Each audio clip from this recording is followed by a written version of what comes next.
Hello everyone, welcome to my YouTube channel. I am Dr. Meenakshi Gupta from Pine Coaching Classes, and today is the last chapter of class NSO class 3, that is our environment. So let's start, and if you are new on this channel, please practice 1 to 9 chapters and let's do it. So are environment, हमारे चारों तरफ आप देखते हो कि बहुत सारे trees हैं, एयर हैं, माउंटेन्स हैं, है ना, ग्रास है। तो वो सब मिलके क्या बनाते हैं, हमारा एक एनवायरनमेंट बनाते हैं। ठीक है। सो यहाँ पे क्या दे रखा है, that air is all around us. हमारे चारों तरफ क्या है, एयर है। Moving air is called wind. और जब एयर जो है वो धीरे धीरे मूव कर रही होती है तो मूविंग एयर को हम बोल देते हैं कि वो विंड चल रही है। A gentle wind is called the breeze. जब बहुत धीरे धीरे हल्की हल्की सी चल रही हो तो उसको ब्रीज बोलते हैं। And the strong wind is called the storm, की तूफान आ गया। अगर तेज़ चल रही है तो हम उसको बोलेंगे स्ट्रॉम है। तो एयर हो गया। अब एयर जब मूव करती है तो हमने उसको विंड बोल दिया। अगर विंड जो है बहुत धीरे चल रही है तो हमने उसको ब्रीज बोल दिया। और अगर वो बहुत तेज़ आ रही है तो हम उसको स्ट्रॉम बोल देंगे। Air contains gases. अब ये जो एयर है, एयर भी एनवायरनमेंट बना रही है। अब एयर में कुछ गैसेज होती हैं like oxygen, carbon dioxide, nitrogen. और गैसेज के साथ साथ और क्या होता है, वाटर वेपर होते हैं, डस्ट होता है, मिट्टी होती है, स्मोक, धुआं होता है, और जर्म्स होते हैं। तो ये एयर के सारे कंटेंट्स हैं। We need air to breathe. और हमें एयर की क्या ज़रूरत है, ब्रीथ करने के लिए, सांस लेने के लिए। All plants and animals breathe in oxygen and give out carbon dioxide. तो ये बहुत कन्फ्यूजन दूर करने वाली एक सेंटेंस है कि भले वो प्लांट्स हैं, भले वो एनिमल्स हैं, सबको ब्रीदिंग के लिए ऑक्सीजन की ज़रूरत होती है। और जब वो ब्रीद आउट करते हैं तो वो कार्बन डाइऑक्साइड को ब्रीद आउट करते हैं।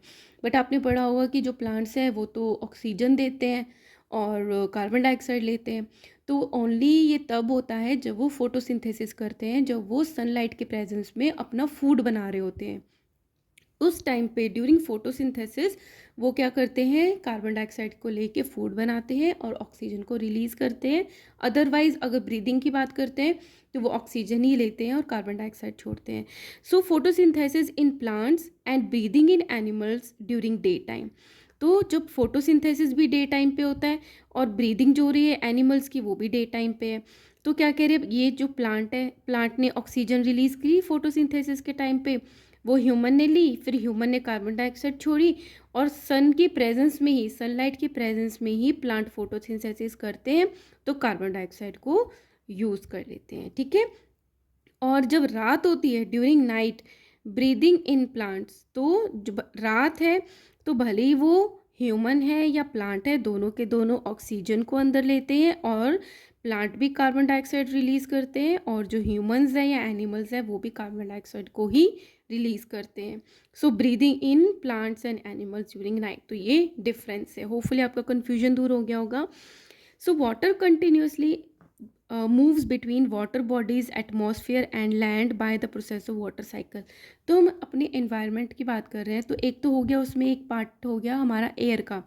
अब बात आ रही है वाटर की। तो वाटर भी क्या है, मूव करता रहता है, एक जगह पे रुकता नहीं है। जैसे कि डिफरेंट वाटर बॉडीज़ में जाता है, फिर इवेपोरेट होकर एटमॉस्फेयर में चला जाता है, और फिर से बारिश होती है तो लैंड पे आ जाता है, और इसी को ही हम बोल देते हैं वाटर साइकिल बोल देते हैं। So here is the process. तो नंबर 1 क्या हुआ, जो पानी इकट्ठा हुआ है, भले वो रिवर है या ओशन है या पॉन्ड है, वहाँ पे सन की लाइट पड़ेगी, गर्म होके वो इवेपोरेट होगा, वेपर्स बनेगा, ऊपर जाके ठंडा हो जाएगा, जिसको बोलते हैं कंडेंसेशन, जिसकी वजह से क्लाउड्स बनते हैं। फिर क्लाउड से जब बारिश होती है, रेन होती है, तो फिर क्या हो जाता है, यहाँ पर ये वापस से ये लैंड पे चला जाता है, और इसको बोलते हैं प्रेसिपिटेशन। प्रेसिपिटेशन मतलब ये जो क्लाउड्स थे इसमें से जो वाटर है वो प्रेसिपिटेट हो रहा है, नीचे आ रहा है। ठीक है। So water is very important for life on earth. ये तो आपको पता ही है कि अर्थ पे लाइफ को एग्जिस्ट करने के लिए वाटर बहुत ज़्यादा इंपॉर्टेंट है। All living things need water. जितनी भी लिविंग थिंग्स है सबको पानी की ज़रूरत है। We use water for drinking, cooking, washing etcetera. तो इन सब कामों के लिए water is necessary. Water can exist in three forms. अब अगर वाटर की बात करते हैं तो वो थ्री फॉर्म्स में एग्जिस्ट करता है, सॉलिड, लिक्विड और गैस में। सॉलिड होता है लाइक आइस, लिक्विड हो गया वाटर जो हम पीते हैं, और अगर हम गैस की बात करते हैं तो जो वाटर के वेपर्स हैं वो गैसियस स्टेट है। ठीक है। So in three forms, liquid को तो हो गया as in river, lakes etcetera, gas form में हो गया as water vapour in air, and solid में हो गया as a snow on mountains. तो ये थ्री फॉर्म्स होगी वाटर की, है तो वाटर ही बट उस अलग अलग तीन तरीकों में वो प्रेजेंट होता है। So water changes it's state on heating और कूलिंग। इसका क्या मतलब है, सॉलिड, लिक्विड या जो गैस है वाटर की वो आपस में एक दूसरे में इंटरचेंजेबल है। या तो हम उसको ठंडा करेंगे या गर्म करके हम उसकी स्टेट को चेंज कर सकते हैं। अब क्या किया मैंने, आइस लिया फ्रिज में से, उसको बाहर रख दिया, तो जो रूम का टेम्परेचर होगा उस पर वो आकर वो लिक्विड बन जाएगा, क्योंकि उसको गर्मी मिलेगी बाहर, अब ठंड तो नहीं मिल रही है तो वो मेल्ट हो जाएगी। तो हमने उसकी स्टेट चेंज कर दी सॉलिड से लिक्विड। अब अगर हम पानी को बॉयल करेंगे, हीट देंगे, तो क्या हो जाएगा, वो पानी जो है वेपर में कन्वर्ट हो जाएगा, गैस बन जाएगा, तो भी उसकी स्टेट जो है वो चेंज हो गई। फिर अगर मैं पानी को फ्रीज़ कर दूं, कूल कर दूं फ्रिज में रख के, तो वो आइस बन जाएगी। तो इस तरीके से हीटिंग और कूलिंग से हम जो वाटर की जो स्टेट्स है वो चेंज कर सकते हैं। आइस को अगर हम हीट देंगे, इधर की तरफ एरो है तो वाटर बन जाएगा, वाटर को हीट देंगे वाटर वेपर बन जाएगा, वाटर वेपर को कूल करेंगे तो वाटर बन जाएगा, वाटर को कूल करेंगे तो वो आइस में कन्वर्ट हो जाएगा। First is water get heated by sun. जो वाटर है वो पानी जो है उसका वो सन से गर्म होता है and rises up as water vapour, और ऊपर जाता है वाटर वेपर बन के। Water vapour on cooling form clouds. इसके ठंडे होने से वाटर वेपर के क्लाउड्स बनते हैं। Water droplets from the clouds fall as rain. अब इन क्लाउड से जो वाटर की जो ड्रॉपलेट्स है वो गिरती है नीचे, उसी को ही हम रेन कहते हैं। Rain water fills river, ponds, lake and ocean. और अगेन जो पानी ऊपर इवेपोरेट हुआ था वापस से वो फिल कर देते हैं रिवर, पॉन्ड और लेक्स और ओशन को। तो this is called a water cycle. The earth is made up of rocks. Rocks are made up of one or more minerals. अब एनवायरनमेंट में हो गया हमारा, एयर हो गया, वाटर हो गया। अब मिनरल्स की बात करेंगे तो हमारी जो अर्थ है उसमें बहुत सारे पत्थर है ना। अब ये जो रॉक्स हैं उसमें एक या और ज़्यादा मिनरल्स होते हैं। Some rocks are hard like granite, some are soft like talc. Talc होता है पाउडर। तो कुछ तो रॉक्स होते हैं बहुत ज़्यादा हार्ड होते हैं, जिस जैसे कि ग्रेनाइट एग्जाम्पल है, कुछ सॉफ्ट होते हैं। The rocks break into small particles under the effect of sun. तो जो ये बड़े बड़े रॉक्स हैं ना, ये छोटे छोटे पार्टिकल्स में डिवाइड हो जाते हैं, टूट जाते हैं जब उस पर सन की रोशनी पड़ती है, मतलब हीट पड़ती है, वाटर से, वाटर का प्रेशर पड़ता है तब, एंड विंड, बहुत तेज़ हवा चलती है तो, एंड फॉर्म सॉइल, और इन सब की वजह से वो मिट्टी बन जाती है, सॉइल के छोटे छोटे टुकड़े बन जाते हैं। तो जो सॉइल है वो रॉक का टूटा हुआ पार्ट ही है। The soil contains humus.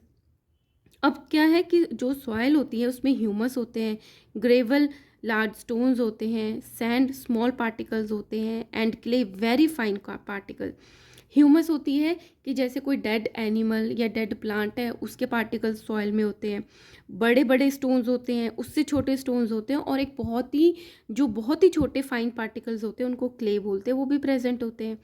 Humus makes soil more productive. अब ये जो डेड एनिमल और प्लांट्स के जो रिमेन्स हैं इनकी वजह से जो सॉइल होती है वो प्रोडक्टिव बन जाती है, मतलब अगर हम उस पर कुछ उगाएंगे तो बहुत इजीली वो उस पर ग्रो हो जाएगा क्योंकि उसको न्यूट्रिएंट्स मिल जाएंगे। द क्ले सॉइल मतलब जो बहुत ही जिसमें फाइन पार्टिकल्स हैं, यूज टू मेक पॉट्स, क्योंकि वो चिकनी होती है। जो क्लेई सॉइल होती है वो पानी को बहुत ज़्यादा एब्जॉर्ब करके कीचड़ सा बना देती है ना, तो इसलिए उससे हम पॉट्स बनाते हैं। Has large amount of clay. तो क्ले सॉइल में क्या होता है, लार्ज अमाउंट ऑफ क्ले होती है। Sandy soil has lot of sand. अब जो सैंडी सॉइल है उसमें सैंड ही बहुत ज़्यादा होती है, जैसे मिट्टी मिट्टी की बनी हुई है। And loam is a mixture of sand and clay. तो तीन टाइप की सॉइल होगी, क्ले और हमारी हो गई sandy, and third one is loam. तो क्ले तो क्या हो गया जिसमें बहुत ज़्यादा क्ले है, बहुत ज़्यादा फाइन पार्टिकल्स हैं। सैंड हो गया, सैंडी हो गया जिसमें थोड़े बड़े पार्टिकल्स हैं, सैंडी सैंड है। और लोम हो गया जिसमें क्ले और सैंडी पार्टिकल्स दोनों का मिक्सचर है। Plants grow well in loamy soil. अब प्लांट्स को ग्रो करने के लिए जो बेस्ट सुटेबल सॉइल है वो लोमी सॉइल है। क्यों? क्योंकि क्ले सॉइल क्या है, वो ज़्यादा वाटर को एब्जॉर्ब करती है, तो ज़्यादा टाइम तक हम जो उसको पानी देते हैं तो वो उसमें एब्जॉर्ब रहता है और वो ग्रो कर पाता है। और सैंडी सॉइल की वजह से क्या होता है, एयर उसके अंदर ट्रैप रहती है तो वो ब्रीद अच्छे से कर पाता है। इसलिए जो लोमी सॉइल है वो सबसे ज़्यादा बेटर होती है। अब बात आती है वेदर की। Weather is the condition of air surrounding us at a particular place and time. तो वेदर एक कंडीशन हो गई किसकी, जो हमारी चारों तरफ एयर है वो किसी प्लेस पे, अगर आप किसी सिटी में रहते हो तो उस प्लेस पे इस टाइम पे कैसा वेदर है आपका, वो सनी है, विंडी है, क्लाउडी है और रेनी है। तो ये कंडीशन होती है जब आपकी चारों तरफ की एयर जो है वो कैसी है, उसी से आपका वेदर बनता है। There are 5 season in a year, और एक ईयर में 365 डेज होते हैं जिसमें कि 5 सीजन आते हैं। और वो 5 सीजन कौन थे? Summer, winter, spring, autumn and monsoon. Summer गर्मियाँ, विंटर सर्दियाँ, स्प्रिंग जब बहुत सारे जो फ्लावर्स है वो ग्रो करते हैं, ऑटम मीन्स जब पतझड़ आती है, पत्ते झड़ते हैं, है ना, और जो मानसून है उसमें बहुत ज़्यादा बारिश होती है। तो ये सारे के सारे 5 सीज़न हैं जो हम पूरे अपने एक ईयर में हमें देखने को मिलते हैं। अब ये वेदर आ गया तो पोल्यूशन की बात करनी भी ज़रूरी है। That dust and smoke from cars, buses and factories etcetera make the air dirty.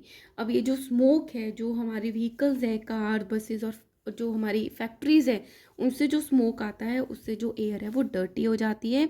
The waste from the homes and the factories etcetera when thrown into water makes it dirty. और जो waste product है घरों से निकलने वाला या factory से chemicals निकलने वाला, वो पानी में अगर डंप कर देते हैं तो वाटर पोल्यूशन होता है। ठीक है, दिस इज कॉल्ड पोल्यूशन, खराब हो जाना क्वालिटी का।